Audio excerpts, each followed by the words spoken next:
And then the purpose of World War I was to actually bring about the Balfour Declaration on the 2nd of November 1917. And as soon as they got that, they were just like, right, okay, we've achieved our objectives, and that's why the war finished the following year in 1918.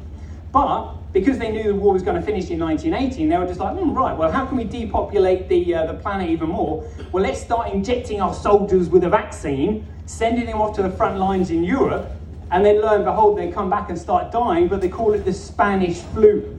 It wasn't the Spanish flu. So while you've got all these soldiers coming back from the front lines dying, what they were doing was investing all the profits that they'd made during World War I into the stock market in the 2 years from 1918 to 1920.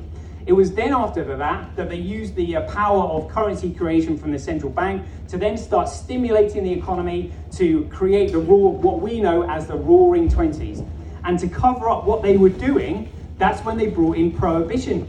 Prohibition lasted from 1920 to 1933 while this bubble was going on. And the reason they did that is because the purpose of Prohibition was to cover up the fact that they wanted to create a financial bubble, and then they wanted to steal all the gold of all the citizens in the United States, which they did with Executive Order 6102 in 1933.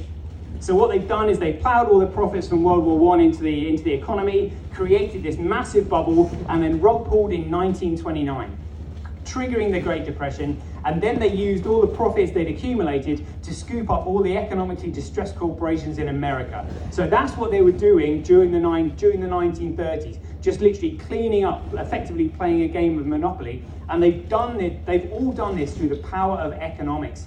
It's literally economics that actually underpins absolutely everything. This is where they've got their power and influence from. So in 1929, they were just like, all right, okay, well, we're not going to flood the US economy with currency anymore. Where else can we start flooding it? So it's no coincidence that in 1930, they opened up the Bank of International Settlements. And they did that so they could start funding Hitler to instigate a war in Europe to then drain the European countries of the gold reserves while they supplied both the Allies and Hitler with arms and ammunition in exchange for the gold reserves of Europe. So literally the Second World War was nothing but a manufactured gold heist, the largest gold heist in history.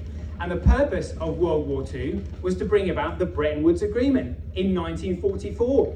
And what that did is the US corporations pointed out to all the countries of Europe that were fighting each other. They said, oh, look at that. You now no longer have enough gold in your banks to back the amount of currency you have in circulation, because we've got it. So therefore, all your currencies must be backed by our currency, and it's our currency that's going to be backed by gold because we've got it all. So that's why the war finished the following year in 1945. Then from 1945 to 1960, you've got the baby boom period. So what they were doing is they were stimulating the economy with the printing of currency to overvalue all the corporations they picked up during the Great Depression, to legitimately overvalue them, to raise capital against them, to then purchase all the European corporations that Hitler had decimated for them. So now they've got America and they've got Europe. And we all know that it's the Council on Foreign Relations that pretty much is the deep state that manages America. You've got the Bilderberg Group that manages all of Europe. And then after the sort of the 1960s, there isn't too much going on, but that's because from 1960 to 1970, they were planning, plotting, and covering up the assassination of JFK. That's why we sort of had like, 10, because that was massive, taking out the President of the United States. That was a big, bold move, and that's why there's kind of like not too much going on. But then from 1970 to 1990, you've got the Japanese economic miracle. And as we know, we've got VJ Day, which is like, when was that? 15th of August. Again, 15th of August, 1945. And again, it's the 15th of August was the day, 15th of August, 1871, was when Albert Pike sent his letter to Mazzini outlining how it would take 3 world wars to bring about a totalitarian one world government and new world order. And this